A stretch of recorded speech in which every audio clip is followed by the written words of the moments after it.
हाँ जी, अज के तारीखी दिन के मौके के उत्ते जदों कि पाकिस्तान ते इंडिया के दरम्यान दोवां देशों के पंजाब के दरम्यान एक दोस्ती का पैगाम और दोस्ती का जिहड़ा सिलसिला सीगा, जिहड़ा प्यार मुहब्बत वधाउण दा सिलसिला सी, वो करतारपुर लांघे राहीं खुल्लण जा रहा।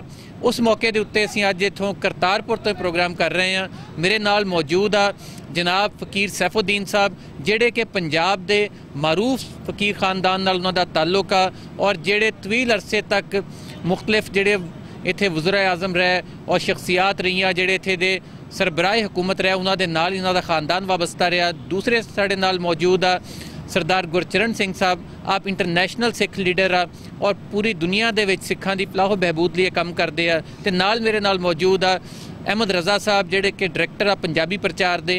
तो असीं गलबात अपनी दा आगाज़ करते हैं फकीर सैफुद्दीन साहब तो। जी फकीर साहब, दसो तुसीं तुहाडा अज दे इस तारीखी दिन दे उत्ते की आखना? दिन मेरी जिंदगी का बड़ा ही इंपॉर्टेंट ते बड़ा ही खास दिन है।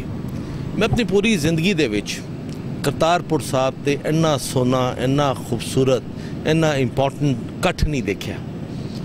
सिख यात्री आते सन, थोड़ी तादाद चाहे चले गए, मगर अज की जी तकरीब पुरवकार तकरीब हुई है बाबा गुरु नानक के चरण के सदके, उन्होंने दी वजह तो साड़ी पूरा पाकिस्तान की क्रीम प्राइम मिनिस्टर साहब तो लैके ते उन्हों की कैबिनेट ते उन्हों के दोस्त अहबाब ते उन्हों की पार्टी के मेहमान सारे आए ने। तो सिर्फ यह करन आए ने कि एक स्टोन लेकर किता है। यह स्टोन जड़ा है राहदारी का स्टोन है। इनू राहदारी का स्टोन ना कहिए, तो यह समझ लो कि मुहब्बत, पीस ते बाबा गुरु नानक के फरमान का स्टोन है। मैनू उम्मीद है कि इस राहदारी तो इंडिया ते पाकिस्तान दी दे विच एक खास रिश्ता डेवलप होएगा। साडे ख्याल है, कुछ लोगों का ख्याल है जी बहुत छोटी जी गल है, यह मामूली जी गल है, छोटी जी गल है, इस तो की फ़र्क पैगा। मगर तारीख गवाह है, उर्दू में बयान करूँगा, तारीख गवाह है कि हर मामूली बात के गैर मामूली नताइज निकलते हैं। हम इसको मामूली सी बात समझते हैं, एक छोटी जी गल समझ रहे हैं। एक राहदारी खुली है, चंद हज़ार से खाणगे डेली तो वापस चले जाएंगे, पर यदि गैर मामूली नताइज निकलते हैं। यदि गैर मामूली नताइज पॉजिटिव निकलेंगे, क्योंकि नीयत साफ है, एक गुरु की धरती है, एक गुरु की जगह है, ये सियासत कोई नहीं, ये मुहब्बत है।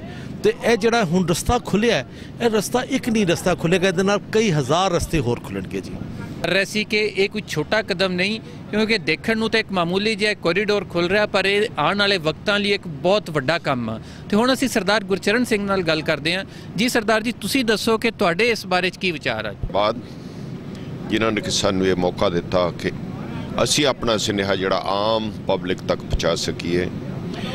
अस्सलाम वालेकुम, सत श्री अकाल।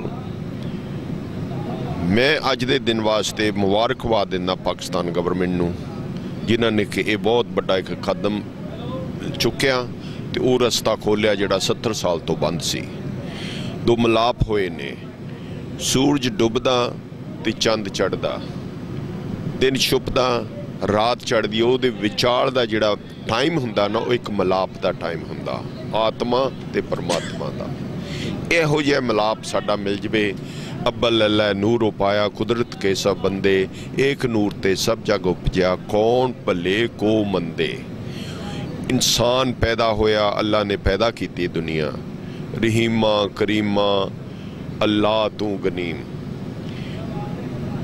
उन्हां बजुर्गां दे आपां पैरों के उत्ते चलना, उन्होंने सुनेहा के उत्ते चलन दे नाल जिहड़ा एक मुहब्बत का इज़हार अज किया गया। मैं मुबारक पेश करदा पाकिस्तान गवर्नमेंट नूं ते हिंदुस्तान की गवर्नमेंट नूं भी कि किसी भी माई दे लाल दा एक खून ना डिगे इस धरती के उत्ते। अरदास करते हैं, दुआ करते हैं कि ये पीस हो जाए, ये बॉर्डर खुल जान। ਜਦੋਂ ਇਹ ਬਾਰਡਰ ਖੁੱਲ ਜਾਣਗੇ ਵਪਾਰ ਦੇ, ਤੇ ਯੂਰਪ ਨੂੰ ਅਸੀਂ ਖਤਮ ਕਰ ਸਕਦੇ ਹਾਂ। ਦੋਏ ਦੇਸ਼ ਇੱਥੇ ਹਰ ਇੱਕ ਨੂੰ ਜੌਬ ਮਿਲੇਗੀ, ਹਰ ਇੱਕ ਦਾ ਡਿਵੈਲਪਮੈਂਟ ਹੋਵੇਗੀ। तो उस आगाज़ के नाल मैं आप जी का बहुत बहुत धन्नवादी है, तुसीं मौका दिता मैनू ये सुनेहा देण दा। ते फिर मैं मुबारक पेश करदा हाँ, मुबारकबाद पेश करदा पाकिस्तान गवर्नमेंट नूं, इमरान खान नूं, जो कि उन्होंने एक कदम चुक्या, सिद्धू साहब ने लिया है, एफर्ट्स लाए ने, उन्होंने उत्ते काफ़ी प्रॉब्लम्स भी आईयां उधर जाके, तोहमतां भी लगियां, उस दे बावजूद भी वो पिछे नहीं हटे। ये गुरु कम करवा रहा उहदे कोलों, अपने आप इंसान कम नहीं करता, ये बाबे की किरपा हुई है उन्होंने उत्ते ते ये कम हो गए ने। दोहां देशां दे खुशहाली आवे, अगर ये खोलिया तो खुलिया रवे, ये ना हो कि 2 साल तो बाद बंद हो जाए या कोई गलबात होवे। आपां दुआ करनी है सारे ने मिल के कि एक काम चलता रहे, अपनी दोस्ती बढ़ती रहे, आप आइए जाइए मिलिए, जफियाँ पा पा के मिलिए। हाँ जी, कि साहब ने मैं हाथ मिलाया तो इन्होंने कहा नहीं मैं दिलों जफी पानी चाहता। हाँ जी, सो ये जफियाँ पैंदियां ही रहन। इन्होंने शब्दों के नाल मैं खेमा जा सका, अगर बोलदे तो कोई गलती हो गई होवे तो माफ़ करना। वाहिगुरू जी का खालसा, वाहिगुरू जी की फतेह। कहना सी कि ये जिहड़ा लांघा खुलिया वा, जिहड़ा कॉरीडोर खुलण जा रहा, ये खुलिया ही रवे, किसी भी मामले ते बंद ना होवे।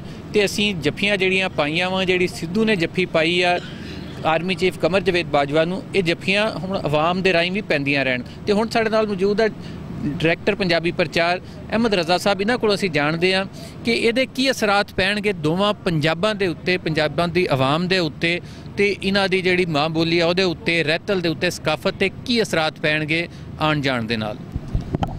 बहुत शुक्रिया मियाँ साहब।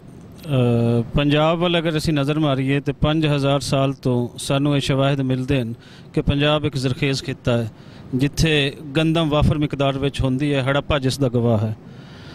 सो अगर असी अज का पंजाब देखिए तो अज पंजाब दे विच जो गुरबत का हाल है दोवां पंजाबां दे विच, इंडियन पंजाब दे विच और पाकिस्तानी पंजाब दे विच, इसनूं गरीब बनाने दे पिछे एक पूरी हिस्टरी है जिहड़ी हिस्टरी नूं असी खुल के बयान नहीं कर सकते। लेकिन एक पंजाबी होने के नाते जिहड़ा अज दा कदम चुका गया है, मैं उस तो बहुत खुश हाँ।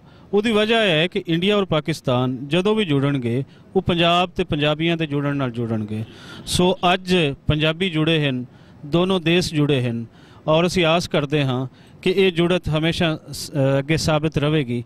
ये नहीं कि कोई एक वक्ती पीस प्रोसेस है, ये जिस तरह असी को पिछले 70 साल तो नफरतां असी वधाइयां हैं, ये हुण पूरे अगर दोनों मुल्क उनके प्यार वधाण ते लगणगे तो फिर ही कुछ बनेगी। और उहदे विच जिहड़ा मीडिया का रोल है, तुहाडे दोस्तां दा रोल है, वो एक बड़ा खूबसूरत रोल है।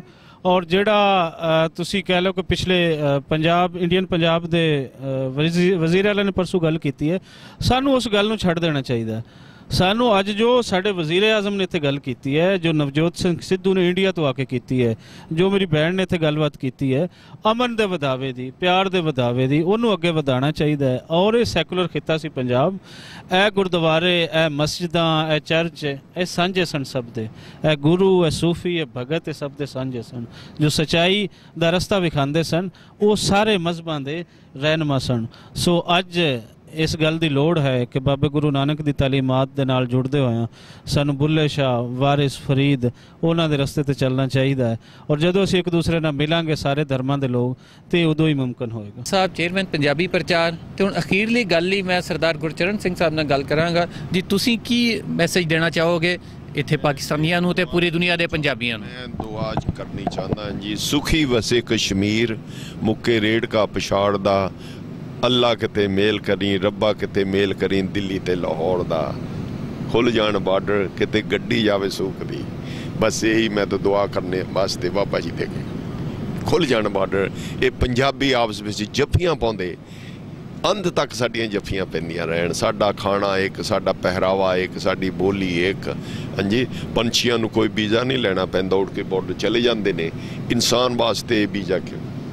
सो ये जिहड़ा मतलब ये अख्तियार किया रस्ता कि बगैर वीज़े तो अंदर आ सकते हैं सिंह, असी बहुत बहुत धन्नवादी हाँ। तुहाडा भी धन्नवादी हाँ, पंजाबी प्रचार का बहुत धन्नवादी हाँ। वधदे फुल्ले रहो, तुसीं डट के काम करो पंजाबी वास्ते, तुसीं बहुत काम करते। मैं परदेसां 'च बैठा, कनेडा दे विच बैठा, तुहाडीआं यूट्यूबां देखदा रहिंदा, मैनूं बड़ा खुश हुंदा। मंजे ते बैठा कदे उत्ता उठ जां, कदे थल्ले उठदा, जदों मैं तुहानूं देखदा।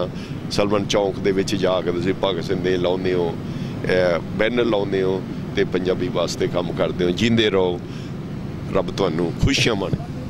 ये सी सरदार गुरचरण सिंह साहब ते उन्हां दी जिहड़ी दुआ सी कि पंछियां नूं कोई वीज़ा नहीं लैना पैंदा एक दूजे मुल्कां 'च आउण जाण लई, ते बंदियां लई वीज़े क्यों। इसे दुआ दे नाल अपने मेज़बान मियाँ आसिफ अली नूं इजाज़त